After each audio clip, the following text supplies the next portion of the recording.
Hello everybody. Today is the 26th of July, 2021, day one of the Lionsgate. So many people are already experiencing it. So I've talked about in the last couple of videos about the shadow and doing your shadow work. What exactly does that mean? And it just seems that there's so much out there about it, and a lot of people think, oh, if it's in the shadows, ooh, it's so scary, like I don't want to get it out, like you can't go in there, like it's a horror movie. You're just shining in on aspects and parts of yourself that you don't know very well. That's really what it is, okay? And instead of getting a glimpse of it and then assuming if it stirs some emotional stuff in the direction of, ooh, scary movie, go into it. That's what the shadow work is.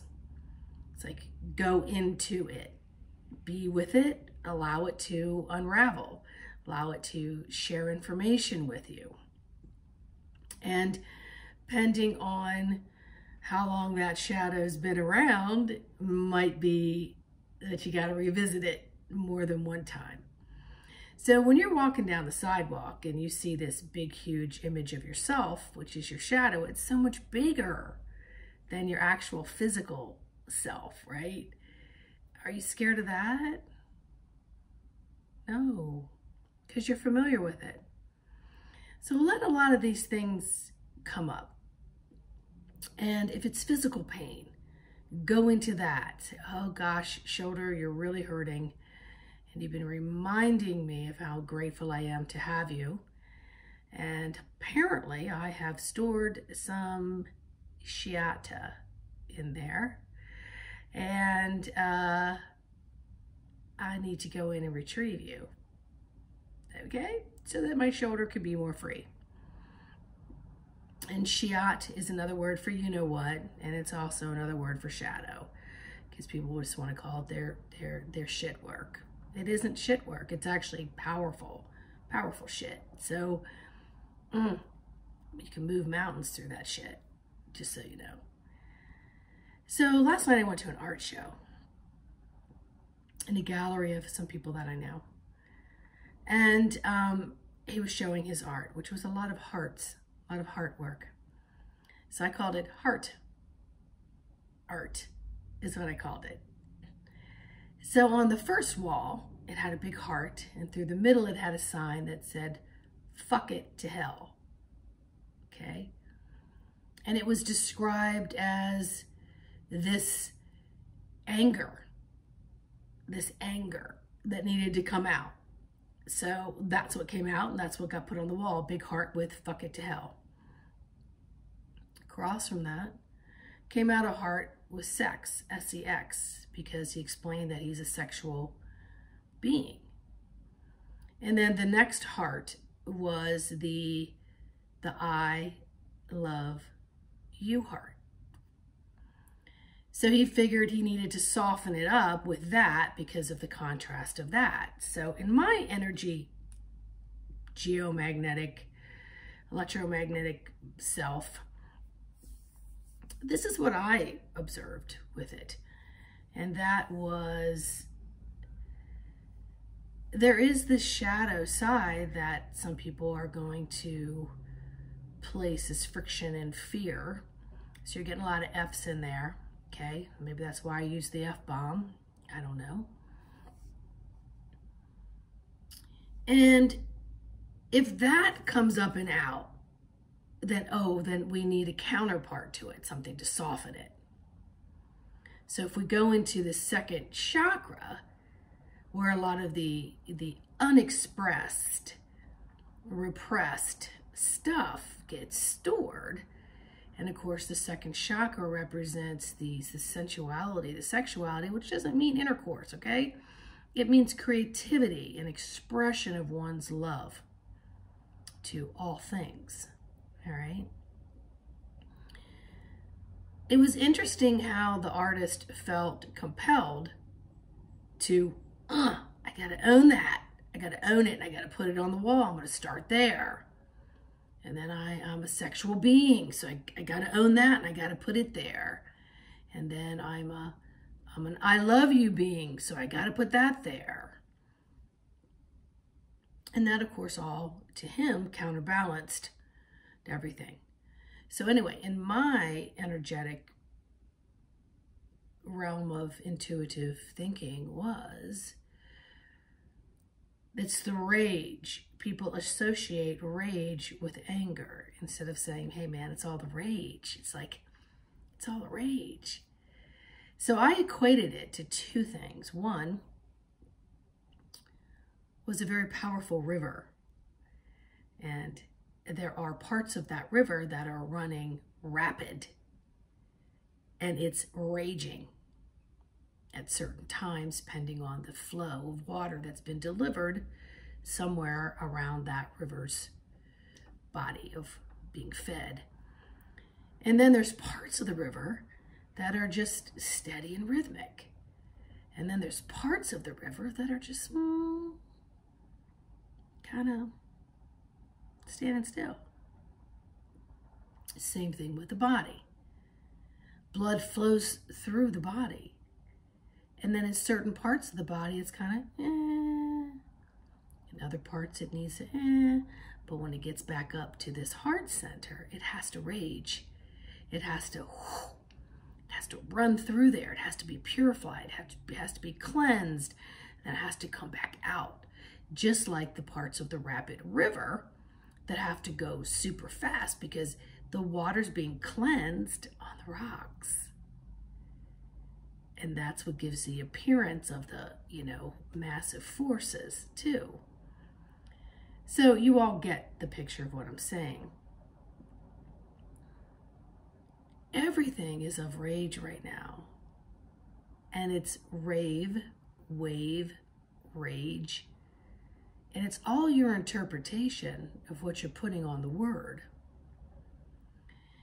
If you can step away from the interpretation that you're putting on the word and just go with, oh, this is some stuff I'm not familiar with it. Oh, you call it the shadow. I just call it unfamiliar stuff or unbeknownst stuff that is a part of my DNA that's coming up right now.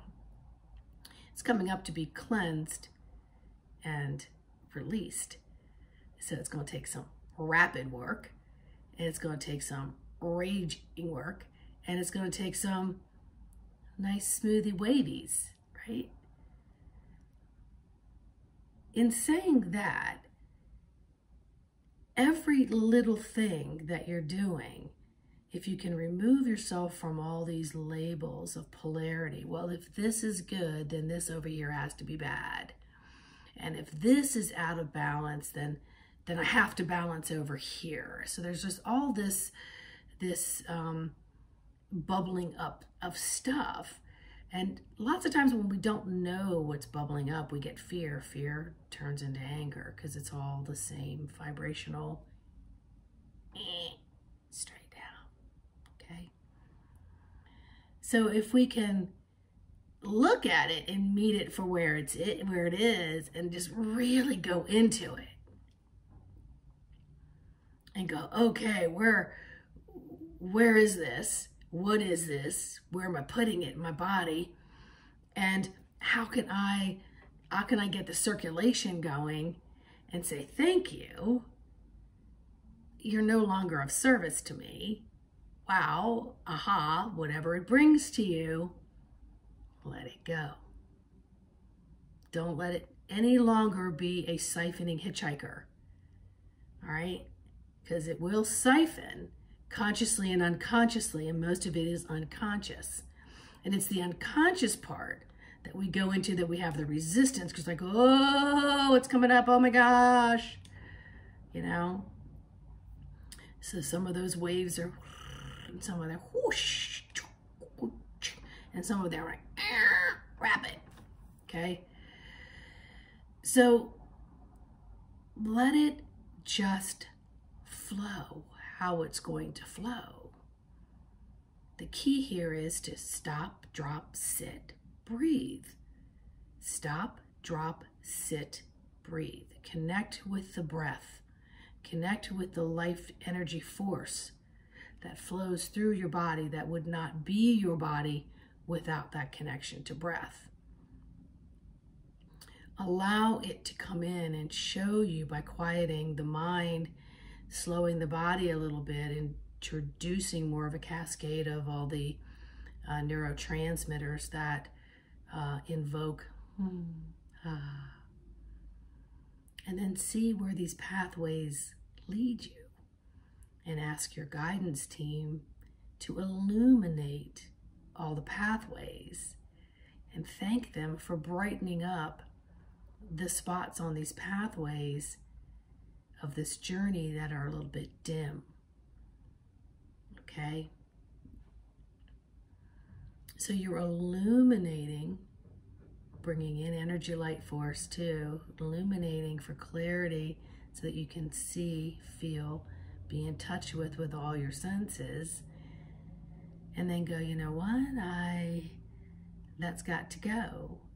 So let's give that thanks, let's forgive, let's breathe that out. Let's release that. It no longer serves me in any way, shape, or form. Okay? And then allow yourself to dialogue from there. So I encourage each and every one of you to just really work on the words in which you're using and placing upon things. You know, I'm still working on releasing this low back pain. I am not going to put, oh, this is feminine energy, this is abuse, this is trauma, this is, because I don't really know what it all is, no matter who's telling me what healer is working on me. I have to go with what memories come up, and if they don't come up, I have to look at, ooh, this is some deep, deep pain. Whatever it is, I want to stop, drop, breathe into it. I'm not going to mask it with anti-inflammatories. I'm not going to kick around and thrash all pissed off at night because I toss with it, because I do.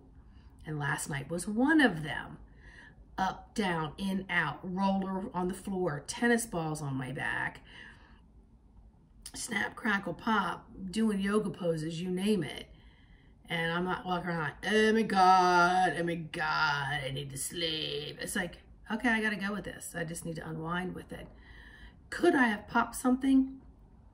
Heartbeat. But this time, I'm choosing not to suppress any of it.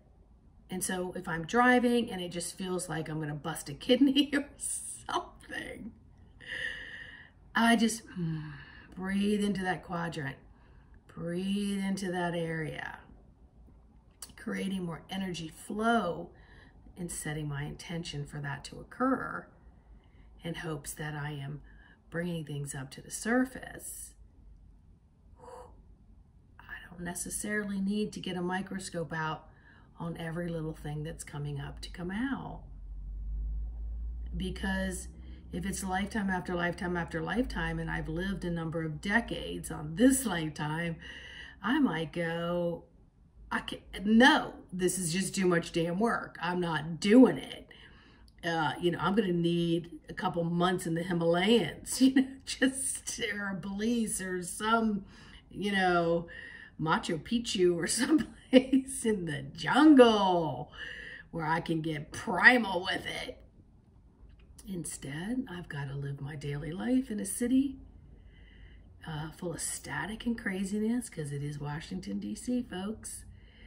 And I've got to go with not only what's coming in for that day, but what's coming up from the day before. And so that is the art of the spiritual athlete. That is the art of the spiritual athlete.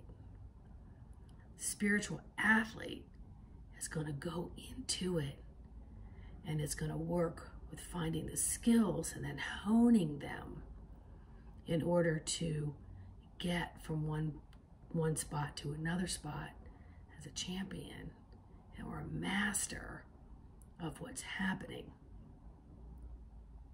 Okay? You find out what you're made of. You will. And, you know, if tears flow or comes out or whatever, be with it. Be with it. You know, you don't have to bring anybody else down, because that's actually corruption and you're trespassing against others. So because your energy is on you to take full control of. It's on you. It's not on anybody else. It's not on any environmental thing at all. So if you decide to get pissed off or this or that, you have no right to corrupt or trespass anybody with your crap. You just don't, okay?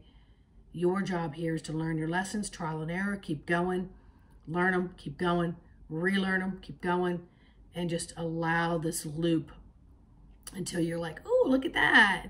There's less obstacles in my way on this loop. Thank you, thank you, thank you, thank you. That's what you call being a master. All right? You need any help on this journey? You know, I coach, I do healing work. I can help you get into those windows and portals of where things might be stored. I'm happy to do it. It's what I do. It's what I do for myself. And we're on this journey to grow together and bring more vibrational illumination and clarification and love light to everything. Because that's really what we are. We're beings of love, and we're getting ourselves defined by all the things that are outside of that. And that's where we're awakening and pulling it back together. All right, so more on that later, they're saying. Okay, please support me on this journey. Please hit the subscribe button and hit all so you get my notifications. Like it, because you're going to like it. And leave me a message. I love messages. Okay?